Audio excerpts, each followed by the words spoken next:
English कैसे सीखें YouTube channel में आपका स्वागत है। इस क्लास में हम इस स्टोरी के एक एक वर्ड को ट्रांसलेट करेंगे और उसकी वर्ड मीनिंग आपको लिख कर बताएंगे। लिखने से वो वर्ड मीनिंग आपके दिमाग में ज़्यादा समय तक रहेगी और साथ में हम आपको टेंस से जुड़ी, ग्रामर से जुड़ी बातें भी बताएंगे, जिससे आपको इंग्लिश लिखना, पढ़ना, बोलना और समझना आसान हो जाए। इंग्लिश स्टोरी का ट्रांसलेशन एक ऐसा तरीका है जिसके माध्यम से हम बहुत ही आसानी से इंग्लिश सीख सकते हैं। इस तरह की स्टोरीज में आए हुए वर्ड्स हम अपने डेली यूज में लाते हैं और उन्हीं शब्दों को बोलते हैं। इसलिए अगर हम स्टोरीज को अच्छे से समझ सकें, उसमें बताई गई वर्ड मीनिंग्स को अच्छे से याद कर लें, तो हम बहुत ही आसानी से इंग्लिश बोलने और समझने लगेंगे। तो चलिए इसी के साथ आप कर दीजिए इस वीडियो को लाइक और मैं करता हूं शुरू। इंग्लिश टू हिंदी ट्रांसलेशन, अंग्रेजी का हिंदी में अनुवाद। वंस, एक बार, किंग कृष्णदेव राय, राजा कृष्णदेव राय, ऑर्डर्ड हिज होम मिनिस्टर, उन्होंने अपने गृह मंत्री को आदेश दिया। ऑर्डर्ड का मतलब क्या होता है? आदेश देना, आदेश देना। होम मिनिस्टर का मतलब है गृह मंत्री। किस चीज का आदेश दिया? टू बिल्ड मेनी वेल्स, बहुत से कुओं को बनाने का। वेल्स का मतलब यहां पर क्या है? कुआं। बिल्ड का मतलब होता है बनाना। अराउंड हिज किंगडम, अपने साम्राज्य के चारों ओर। किंगडम का मतलब है साम्राज्य। अराउंड का मतलब है चारों तरफ। समर वॉज कमेंसिंग नियर, गर्मियां करीब आ रही थी। कमेंसिंग का मतलब क्या है? यहां पर होगा आना, ठीक, या फिर शुरू होना। नियर का मतलब होता है पास। समर का मतलब गर्मियों का दिन।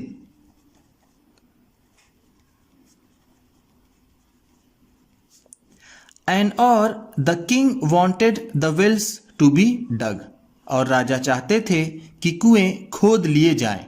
द किंग वांटेड, राजा चाहते थे, द वेल्स, की कुएं, टू बी डग, खोद लिए जाएं। डग, डिग का थर्ड फॉर्म है। डिग का मतलब होता है खोदना या फिर गड्ढा करना, गड्ढा करना। सो दैट, ताकि, his people did not suffer, कि उनके लोग परेशान ना हो। सफर का मतलब यहां पर होगा पीड़ित होना या फिर परेशान होना। हम कहेंगे परेशान होना। इन द समर हीट, गर्मियों के दिनों में। समर हीट का मतलब है गर्मियों के दिन। द होम मिनिस्टर टूक a large some of money, गृह मंत्री ने ढेर सारा धन लिया। लार्ज सम ऑफ मनी का मतलब है ढेर सारा धन, ढेर सारा धन। फ्रॉम द ट्रेजरी, खजाने से। ट्रेजरी का मतलब होता है खजाना। फॉर द टास्क, इस काम के लिए। टास्क का मतलब होता है काम। तो कौन सा काम था? कुएं खुदवाने का। सून, जल्द ही, इट वॉज रिपोर्टेड दैट, ये रिपोर्ट आई कि, ऐसा बताया गया कि, मेनी वेल्स हैड बीन डग, कि बहुत से कुएं खोद लिए गए हैं। एज, जैसा कि, द किंग हैड ऑर्डर्ड, जैसा कि राजा ने आदेश दिया था। The king went around the city, राजा शहर के चारों तरफ गए। एंड और, इंस्पेक्टेड सम, और कुछ का निरीक्षण किया। इंस्पेक्ट का मतलब क्या होता है? निरीक्षण करना। उन्होंने कुछ कुओं का निरीक्षण किया। हिमसेल्फ, खुद ही। ही वॉज सेटिस्फाइड दैट, वो संतुष्ट थे कि। सेटिस्फाइड का मतलब क्या है? संतुष्ट। हिज ऑर्डर्स, कि उनका आदेश, had been carried out well, कि उनके आदेश का पालन अच्छे से हुआ है। ऑर्डर्स का मतलब जैसा मैंने आपको बताया आदेश। कैरीड आउट का मतलब यहां पर होगा पूरा होना, कंप्लीट होना, या फिर हम कह सकते हैं डन, किया गया। ये कैरी आउट से बना है। कैरी आउट का मतलब होता है परफॉर्म या फिर किसी काम को करना। यहां पर देखिए वेल का मतलब होगा यहां पर ठीक। अभी आपने एक वेल देखा, उसका मतलब कुआं था, और इस वेल का मतलब होगा ठीक तरह से, अच्छी तरह से। वन डे इन समर, गर्मियों में एक दिन। Some villagers from outside the capital city, कुछ गांव वाले राजधानी शहर के बाहर से। Came to meet Tenali Raman, Tenali Raman से मिलने आए। केम टू मीट का मतलब है मिलने आए, आउटसाइड का मतलब है बाहर, बाहर से। कैपिटल सिटी का मतलब है राजधानी शहर, या फिर सिर्फ हम राजधानी भी कह सकते हैं। They had some complaints against the home minister, उनकी कुछ शिकायतें थी गृह मंत्री के खिलाफ। अगेंस्ट का मतलब है यहां पर खिलाफ, और कंप्लेंट्स का मतलब है शिकायतें। Tenaliraman heard their complaint, Tenaliraman ने उनकी शिकायत सुनी। हर्ड का मतलब क्या है? सुनी, ये हियर का सेकेंड फॉर्म है। एंड और told them how to seek justice for it, और उन्हें बताया कि कैसे इंसाफ प्राप्त करें। टोल्ड देम उन्हें बताया, हाउ टू सीक, सीक का मतलब होता है प्राप्त करना। ऐसे तो सीक का मतलब होता है ढूंढना, क्या होता है? ढूंढना, लेकिन हम यहां पर इसे कहेंगे प्राप्त करना। जस्टिस का मतलब होता है न्याय या फिर इंसाफ। अकॉर्डिंग टू द प्लान, योजना के अनुसार। अकॉर्डिंग टू का मतलब है के अनुसार, के अनुसार। प्लान का मतलब है योजना। द नेक्स्ट डे, अगले दिन, तेलानीरामन एड्रेस द किंग, तेलानीरामन ने राजा को संबोधित किया। देखिए यहां एड्रेस्ड, एड्रेस का मतलब यहां पर होगा संबोधित करना, संबोधित करना। एड्रेस का मतलब होगा संबोधित करना, ये एड्रेस्ड है तो उन्होंने संबोधित किया। एक एड्रेस का मतलब होता है पता। ऐसे शब्दों पर ध्यान दीजिएगा, जैसे भी आपने ऊपर पढ़ा, दो वेल थे, एक तो वेल का मतलब होता है कुआं और एक वेल का मतलब ठीक। इसी तरह यहां पर ये दूसरा वर्ड आया है, दोनों की स्पेलिंग सेम होती है, प्रोनाउंसिएशन भी सेम होता है, लेकिन उनका मतलब अलग अलग होता है। यहां पर ये वर्ब में है, इसका मतलब होगा संबोधित करना, और वो नाउन में होता है, उसका मतलब होता है पता। ही सेड, उन्होंने कहा, यानी तेलानीरामन ने कहा, क्या कहा? Your majesty, Maharaj, I have news, मेरे पास समाचार है, अबाउट सम स्ट्रेंज थीव्स, कुछ अजीब से चोरों का। स्ट्रेंज का मतलब क्या है? अजीब से, और थीव्स का मतलब होता है चोर। इन विजयनगर, विजयनगर में। They have been stealing our wells, वो हमारे कुएं की चोरी कर रहे हैं। स्टील का मतलब होता है चोरी करना, चोरी करना, और यहां पर वेल्स है कुएं। एट दिस, इस बात पर, किंग कृष्णदेव राय सेड, राजा कृष्णदेव राय ने कहा, don't be ridiculous Tenali, Tenali मजाक मत करो। रिडिकुलस का मतलब यहां पर क्या है कि बहुत ज्यादा मजाकिया मत बनो, हास्य पात्र मत बनो, ऐसी बात मत करो कि लोग तुम पर हंसे, इसका मतलब ये होगा। रिडिकुलस का मतलब होता है हास्य पात्र, हास्य पात्र, जिसको देखकर हंसी आए या फिर कोई ऐसी मूर्खता की बात करे जिसे सुनकर हंसी आए, उसे हम बोल सकते हैं ridiculous. How can anyone steel a well, कैसे कोई कुआं चुरा सकता है? एनीवन का मतलब यहां पर क्या है? कोई। Your majesty, Maharaj, I was sure that, मुझे पक्का यकीन था कि, श्योर का मतलब यहां पर क्या है? निश्चित होना, या फिर हम कहेंगे यकीन होना। मुझे यकीन था कि यू वुड नॉट बिलीव मी, कि आप मेरी बातों का विश्वास नहीं करेंगे। बिलीव का मतलब होता है विश्वास करना या फिर भरोसा करना, मी का मतलब मेरे ऊपर।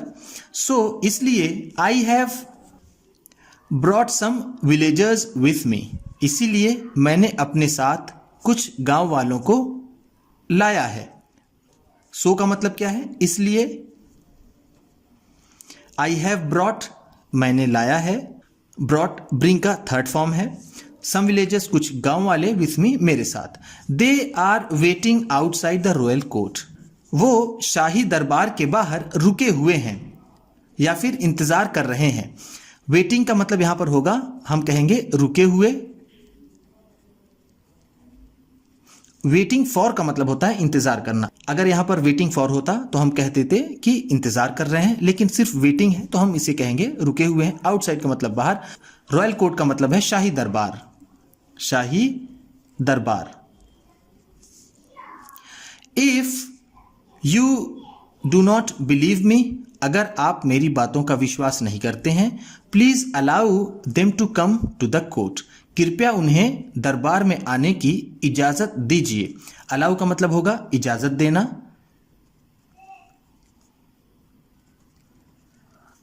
कोर्ट का मतलब है दरबार, प्लीज का मतलब जैसा हम जानते हैं कृपया। They will give you the details of the matter, वो आपको मामले की पूरी जानकारी देंगे। डिटेल का मतलब होगा, यहां हम कह सकते हैं पूरी जानकारी, मैटर का मतलब मामला। ये मामला क्या है इसके बारे में ये गांव वाले ही आपको पूरी तरीके से बता पाएंगे। The king allowed the villagers, राजा ने गांव वालों को आदेश दे दिया, इजाजत दे दी, to come to the court, कि वो दरबार में आ जाए। One of the villagers said, उनमें से एक गांव वाले ने कहा, योर मैजेस्टी, महाराज, the wells dug and built, महाराज जो कुएं खोदे और बनाए गए, डग का मतलब है खोदे गए, बिल्ट का मतलब बनाए गए, बाय द होम मिनिस्टर, गृह मंत्री द्वारा, हैव वैनिस्ड, वो गायब हो गए हैं। वैनिस्ड का मतलब होता है गायब होना, गायब होना, इसे हम डिसअपियर भी कहते हैं। You can come and see for yourself, आप आ सकते हैं और खुद ही देख सकते हैं। द किंग एग्रीड, राजा सहमत हो गए। एग्री का मतलब होता है सहमत होना, सहमत होना। Accompanied by the home minister, home minister के साथ, तेनालीरामन के साथ, सम कोटियर्स और कुछ दरबारी के साथ, द विलेजर्स गांव वालों के साथ, एंड द किंग और राजा went to inspect the wells, कुओं का निरीक्षण करने गए।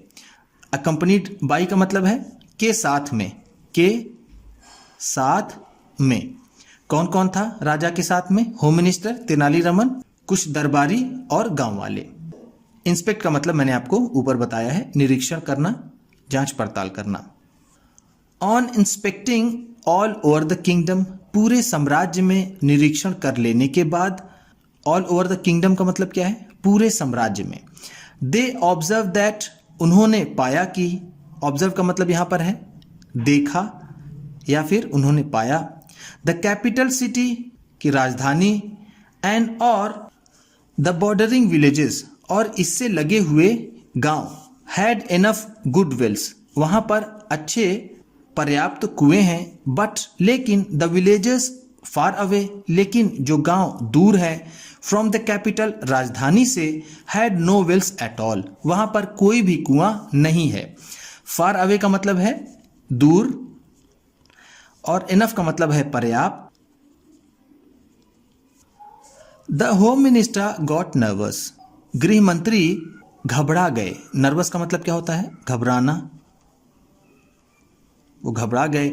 Actually he had ordered for only some wells to be built, वास्तव में उन्होंने कुछ कुएं ही बनने के आदेश दिए थे। एक्चुअली का मतलब है वास्तव में या फिर सच में। The money for the others, और दूसरे कुओं के पैसे, had been spend by him, उनके द्वारा खर्च कर दिए गए थे, ऑन लग्जरीज, विलासिता में। लग्जरीज का मतलब क्या है? विलासिता, ऐशो आराम जिसे कहते हैं। हैड बीन स्पेंट, व्यय कर दिए गए थे, खर्च कर दिए गए थे। स्पेंड का मतलब होता है खर्च करना, खर्च करना। When the king turned to the home minister in anger, जब राजा गुस्से से गृह मंत्री की तरफ मुड़े। टर्न का मतलब क्या है? मुड़े या फिर उन्होंने देखा। इन एंगर, गुस्से में। तेनालीरामन इंटरवीन, तेनालीरामन बीच में बोल पड़े। इंटरवीन का मतलब होता है बीच में बोलना, बीच में बोलना या फिर दखल अंदाजी करना। ही सेड, उन्होंने कहा, your majesty, Maharaj, it is not his fault, ये इनकी गलती नहीं है। एक्चुअली, वास्तव में, दे वर मैजिकल वेल्स, वास्तव में वो जादुई कुएं थे। मैजिकल वेल्स का मतलब क्या है? जादुई कुआं, जादुई कुआं। दे वैनिस्ड इनटू थिन वे गायब हो गए, वैनिश का मतलब ऊपर मैंने आपको बताया गायब होना, इनटू थिन एयर, हवा में, थिन एयर का मतलब क्या है, हवा में ही, a few days after being built, बनने के कुछ ही दिन बाद, अ फ्यू डेज का मतलब क्या है, कुछ ही दिन, आफ्टर बीइंग बिल्ट, बनने के बाद। द किंग रियलाइज्ड, राजा को एहसास हुआ, व्हाट हैड अकर्ड, कि क्या घटना हुई है। अकर्ड का मतलब यहां पर है घटना होना या फिर कोई चीज घटित होना, तो हम यहां कह सकते हैं कि राजा को समझ में आ गया कि मामला क्या था। He scolded the home minister strongly, उन्होंने जोर से गृह मंत्री को फटकार लगाई। स्कॉल्ड का मतलब होता है डांटना, फटकारना, तो हम यहां कहेंगे फटकार लगाई, डांटा। स्ट्रांगली का मतलब जोर से, बहुत जबरदस्त तरीके से। He was ordered to build 100 more wells, गृह मंत्री को आदेश दिया गया। ही यहां पर किसके लिए है, गृह मंत्री के लिए, उन्हें आदेश दिया गया टू बिल्ड 100 मोर वेल्स, कि वो 100 और कुएं बनाए, फॉर विच, जिसके लिए ही हैड टू पे फ्रॉम हिज ओन पॉकेट, उन्हें अपने ही जेब से पैसा देना पड़ेगा। पे फ्रॉम हिज ओन पॉकेट्स का मतलब है अपनी ही जेब से पैसा देना या फिर अपनी ही जेब से खर्च करना। Tenali Raman was given the responsibility, Tenali Raman को जिम्मेदारी दी गई। रिस्पॉन्सिबिलिटी का मतलब क्या है, जिम्मेदारी। वॉज गिवेन, दी गई, of looking over the job, इस काम की देखरेख की। लुकिंग ओवर का मतलब है देखरेख, द जॉब काम की, इस काम की देखरेख की जिम्मेदारी कि 100 कुएं और बने वो तेनालीरामन को दी गई। तो उम्मीद करता हूं कि इस स्टोरी में बताए गए वर्ड्स आपको अच्छे लगे होंगे और सबसे अच्छा वर्ड कौन सा लगा इसे कमेंट बॉक्स में ज़रूर बताइएगा। इसी तरह की वीडियोस पाने के लिए चैनल को सब्सक्राइब कीजिए और आप चैनल की प्लेलिस्ट में जाकर ढेर सारी रीडिंग की वीडियोस के साथ अपनी रीडिंग प्रैक्टिस कर सकते हैं और भी वहां पर बेसिक से भी ट्रांसलेशन बताया गया है, आप उस तरह की भी वीडियोस देखकर अपनी इंग्लिश अच्छी कर सकते हैं। आपसे एक और आग्रह है कि ये वीडियो अपने किसी न किसी एक दोस्त को, मित्र को, परिवार वाले को, क्लासमेट्स को शेयर ज़रूर कर दीजिएगा। तो चलिए मिलते हैं फिर अगली वीडियो में।